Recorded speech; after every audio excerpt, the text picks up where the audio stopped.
hello, John. Thanks for preaching in our church. It was amazing today. Thanks for coming and preaching for our church congregation. I know that you were pastor in 1970-77. You know well that you know some congregation. So before I interview you, please introduce yourself, please. Yes. Okay. I'm John Reid. I've been in pastoral ministry for 54 years in various churches, 6 churches around New South Wales and mainly in Sydney. And I taught in the theological college at Morling College. And I'm married to Janice, and we have 4 sons, and all of them are married, and we have 10 grandchildren. Wow, amazing. 10 grandchildren. Yeah. Thank you. So these days, I think the evangelism is very important. Yeah. This area is very multicultural. Yeah. Many people from overseas. So I think evangelism is important. So please tell me about evangelism. Yes. And also if you have any good example about evangelism, could you share? Yes. I think evangelism, I think of evangelism widely, and I think of Micah chapter 6 verse 8, which asked the question, what does the Lord require of you? And that's addressed to God's people. And the answer to the question given in the text is to do justly, to love mercy, and to walk humbly with God. So for me, that's a core part of evangelism. And evangelism is to do with relationships and quality relationships with other people. Yes. So that's going to take time. I tend to think of evangelism as a long-term ministry. Okay, thank you. For instance, at Chester Hill, I came one pastor later than the founding of the Chester Hill Community Aid. And by the time I got here, the church had built up a good credit rating with the community, because the church was known as the church who supported Chester Hill Community Aid, that sought to be merciful to people in great distress, sought to be just and help people find just solutions to their problems. And certainly at the same time, people in the church walked humbly with God and sought to humbly and respectfully share their faith with other people in the way they did justice, in the way they exercised mercy, and the quality of their relationships. So evangelism requires me to build a relationship. Now, sometimes I can build a relationship with some people very quickly in one conversation. A lot of the time, it's a longer term thing. Now, in order to do that, I must show the gift of hospitality. That is, I give you my attention and my life space, and I don't resent giving it to you because you'll get that message. I really give it to you because I want to give it to you. Oh, great! Yeah. And it might involve it, and I think it very often involves going the second mile. You may ask me at times, as our relationship grows, to do a favor for you, and if you do, I'll do a bit more than that. I won't just do that. I'll do some more, like Jesus talked about going the second mile. So evangelism can't happen, I don't think, unless I have an attitude of generosity in relationship with another person. Now, in that relationship, in the context of that relationship, whether it's a long-term one or a short one, I see the content of evangelism as a part of that relationship. It's not divorced from, it's not separate from, it's part of it.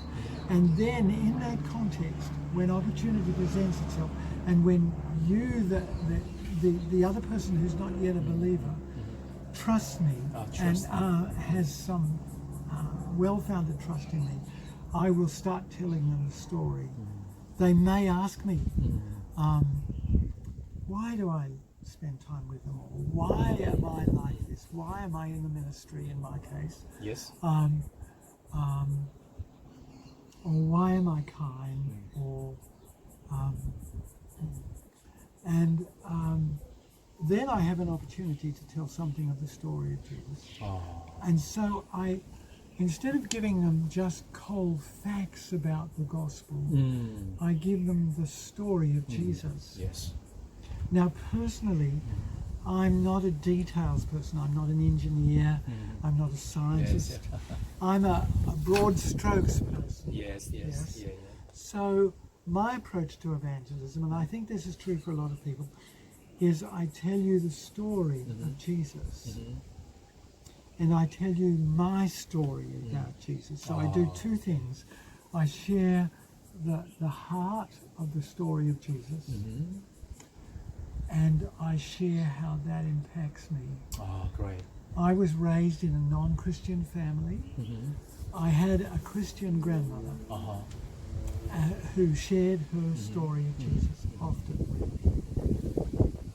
And that was very important in my life. So, but when I heard someone in a pulpit telling the story of Jesus, I was absolutely convinced that that was correct. And I was drawn to Jesus. I wasn't drawn to the preacher. I was drawn to Jesus. And although I didn't know much about him, I decided then to trust him with my life. Oh, great. I understood, because he was telling me, that I needed to turn my life around and make some choices, not to do some things and not to be some kinds of people, but to be someone who's like him. Yes, great. And so I then set out on a life journey of learning about this person called Jesus.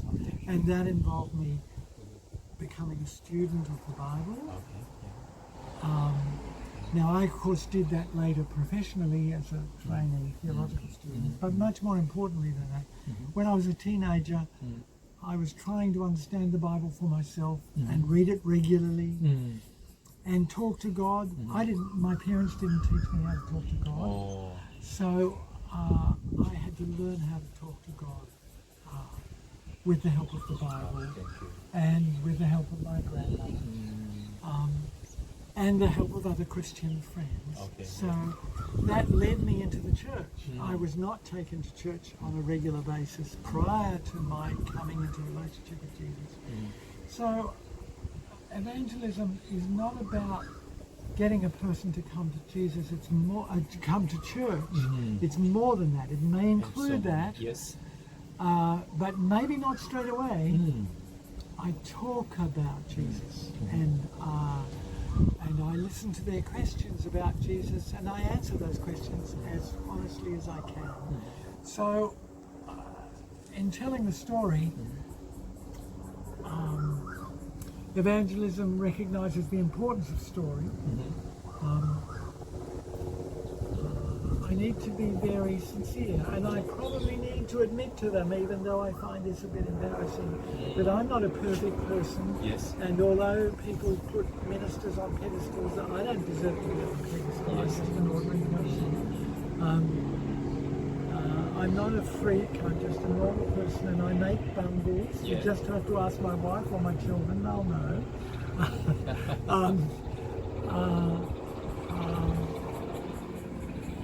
But if you like, some people are very interested these days in lifelong education. That is, education from everyday life. And following Jesus is a lifelong education from Jesus. He's my leader, he's my teacher, he's my model. And he will empower me by his spirit. I might go this far in my conversation. He will empower me by my spirit, his spirit, to use my gifts in a way that's important for him and the benefit of humankind. Absolutely. Thank you. Thank So, you, John. yes. Thank you for your sharing. It's amazing. Okay. Yeah. Maybe see you next time. Yes, Okay. yes, Thank you. Yes. Thank All you. right. I don't know how long that all was. Probably too long.